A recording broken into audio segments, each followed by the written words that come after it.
The negative things that are in the media about the border, crime, drug cartels, spillover violence, I mean, you know that story. But in my bones, I had another story. My name is Oscar Gasides, and I wrote Postcards from the Border for Texas Monthly. Well, my family had lived in the lower Rio Grande Valley for decades, for generations.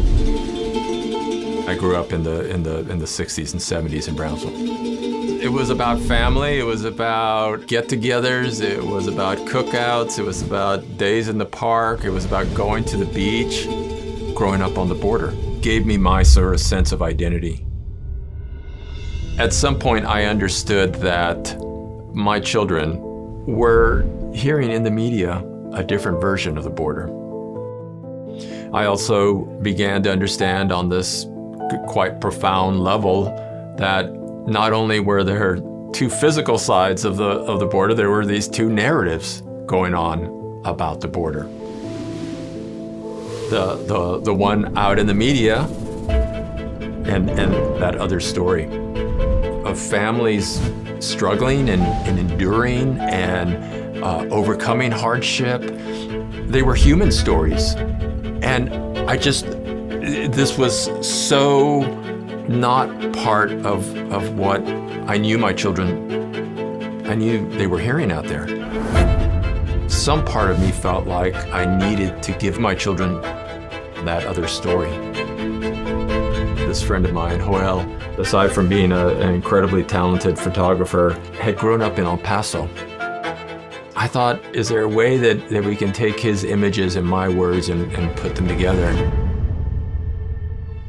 What if we took this trip where we start off in El Paso and we go all the way from his hometown to my hometown? At various points, I would write a postcard or two to my daughter, Elena, who was 10 at the time, to fill in that other part of the story.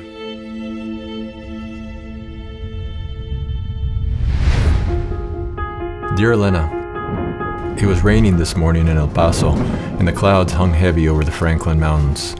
We parked next to a convenience store in El Segundo Barrio, a historic part of the city where so many immigrants from Mexico used to pass through in the 1800s. When it stopped drizzling, we stepped out of the car, and a few minutes later, a bearded man came hobbling down the street. He was from El Segundo Barrio, but all his life he had crossed back and forth to Juarez.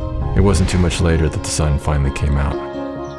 What we saw were, in many cases, were stories about families. A father and son waiting for their time to be able to cross into the U.S. The father cleaned windshields at an intersection, and his little boy stood on the sidewalk asking people for ayuda, ayuda por favor. A family playing in the river. This wonderful man that we met who was working on the hand-drawn ferry. This little boy on his way to his first communion. I don't believe these are stories that would have made it onto the news. Hi, Lenita.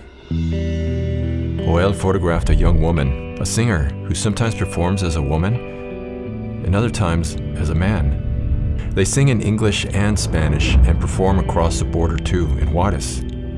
Amalia does this because when she was little, her father wanted a boy and treated her like a boy, which sometimes made things tough for her.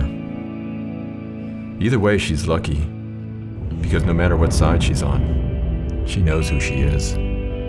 Con cariño, Dad.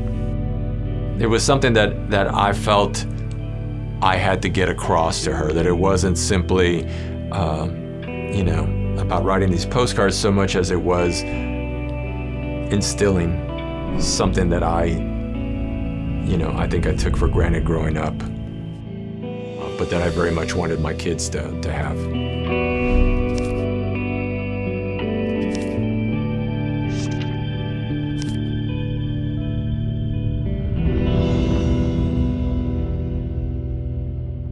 Well, like a lot of pieces, I think most things that get written, they get hopefully read, and then they get They get put away, and sometimes we're fortunate that they come back. But it didn't matter, because the father and his kids were just playing together. We met a father and his young son who had come from Central Africa. The idea was taking this concept of the postcards as it ran in the magazine, and now creating this theater production, this multimedia production, still photography, original music, video, interviews. We set out with this intent of taking people to the border. Not just telling them about the border, but giving them an immersive experience. I want you to hop in the car with me and let's go.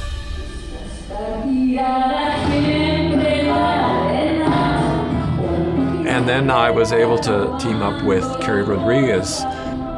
It took it to another level. They're glimpses and they're moments in time, and they're fleeting. All of this is incredibly fleeting. I really want to believe that having that sense of place, of understanding there's a larger history that you're connected to, is going to be something special for her.